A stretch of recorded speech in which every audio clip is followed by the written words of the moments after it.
boulanger anonyme a créé la meilleure bière du monde, histoire de la bière Corona. Lorsque vous voyez une image d'une bouteille de bière avec un quartier de citron vert ou de citron coincé dans sa bouche, vous savez automatiquement de quelle marque de bière il s'agit. Oui, c'est de la bière Corona. Corona Extra et Corona Light sont les best-sellers du brasseur, notamment aux États-Unis. C'est actuellement l'une des bières les plus vendues au monde. Si vous êtes curieux de savoir d'où vient la bière Corona, cet article espère vous donner une meilleure connaissance historique de votre boisson préférée.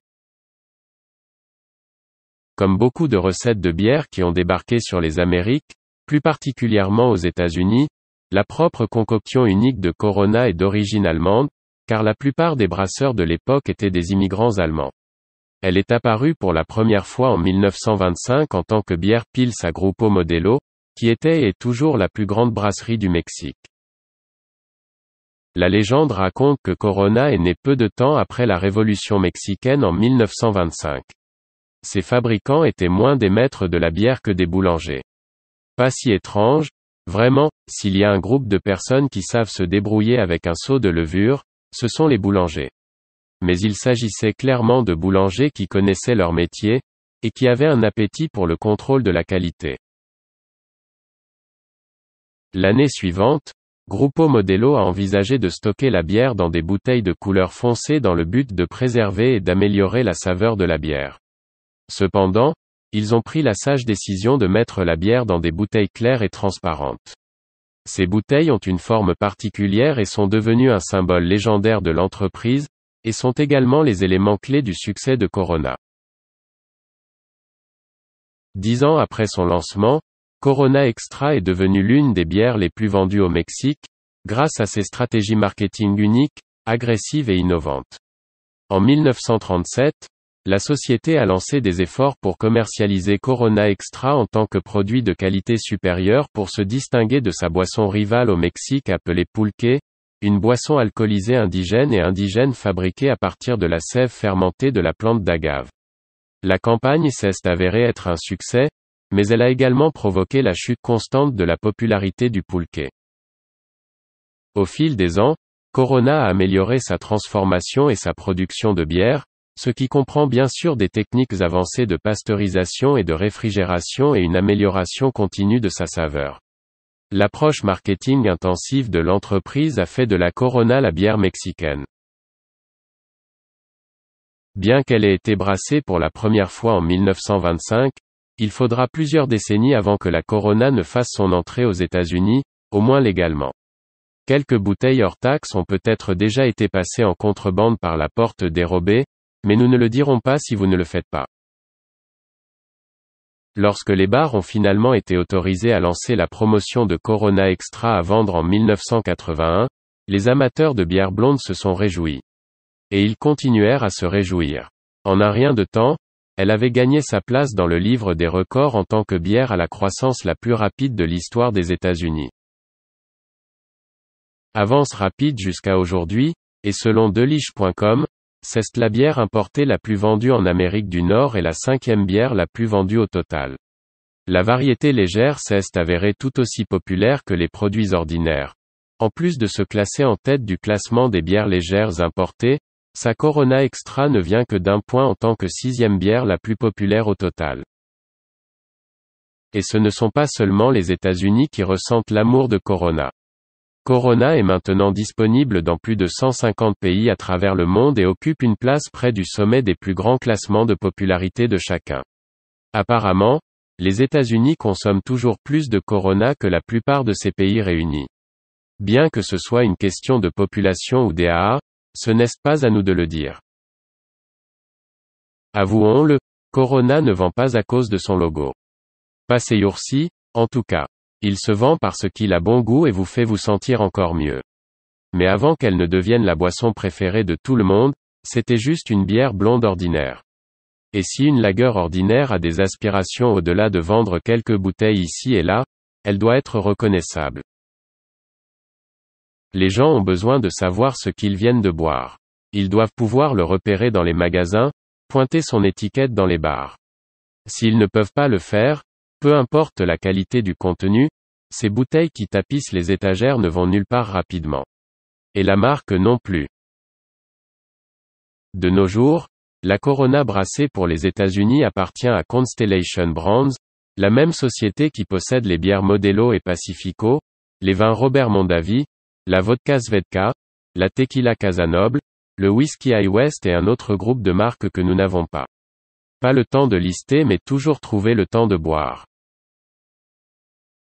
Sur d'autres marchés, Corona est produit par Grupo Modelo, une filiale de nul autre que la société belge Anheuser-Busch InBev.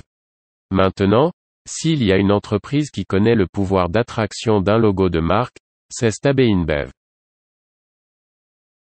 Nous parlons, après tout, du plus grand brasseur et de la plus grande entreprise de biens de consommation à évolution rapide au monde. Une entreprise qui a réussi à atteindre 52,3 milliards de dollars de ventes l'année dernière seulement.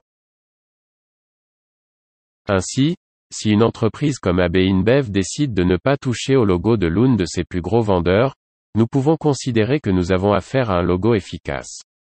Cela ne veut pas dire que ce doit être le meilleur logo au monde.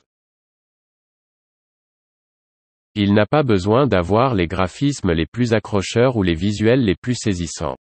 Cela doit juste être quelque chose qui résonne autant avec les clients que l'identité de la marque.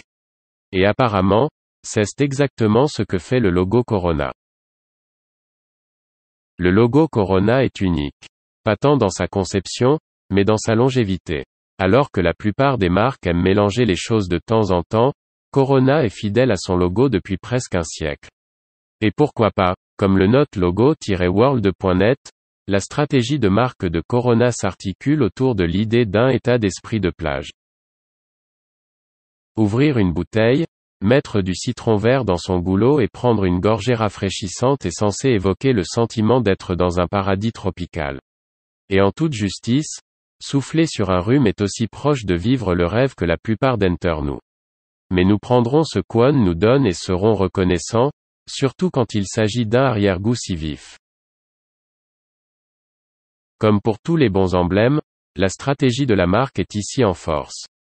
Avec ses lignes épurées, ses graphismes simples et ses couleurs vives, le logo Corona a une sensation aérée et estivale qui s'intègre parfaitement à cet état d'esprit de plage.